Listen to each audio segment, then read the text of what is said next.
Welcome to Phone Transformer, where today we are going to walk you through exactly how to delete my account on Uber using your mobile device. This tutorial will guide you through the privacy settings to ensure your personal data is removed safely and permanently from the platform. So now let's get started.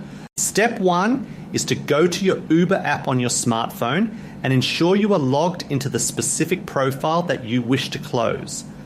This is the first essential step to access your personal dashboard, where all of your account information and private security settings are stored. Step 2 is to then click on Account at the bottom right corner of the screen to open up your primary navigation menu and Profile Hub. This section is important because it serves as the central location for managing your travel history, payment methods, and all built-in account tools. Step 3 is to then click on the profile icon at the top right of the page to access your detailed account configuration and administrative options. This step is necessary to enter the deeper layer of the app, where sensitive information and data management tools are securely housed for your protection. Step 4 is to tap on Privacy and Data to enter the specific area of the app dedicated to managing your digital footprint and personal records. This menu is crucial because it gives you direct control over how the platform handles your information and provides the official path for account closure. Step 5 is to click on the Privacy Center, which acts as a specialized dashboard for all of your personal privacy rights and data management preferences.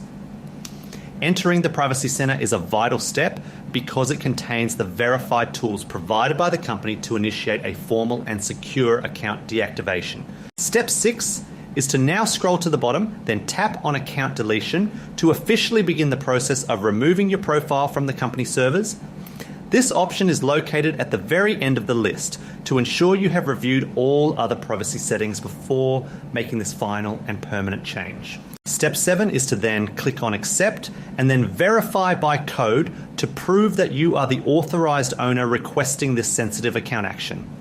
This security measure is extremely important because it uses a unique code sent to your phone or email to prevent unauthorized individuals from erasing your account. Step 8 is to click on Continue to delete your account once the identity verification process has been successfully completed and confirmed. Selecting this final option will trigger a temporary deactivation period, after which your ride history and all personal data will be completely erased from the platform. Thank you for watching, and please subscribe to the channel for more helpful tips.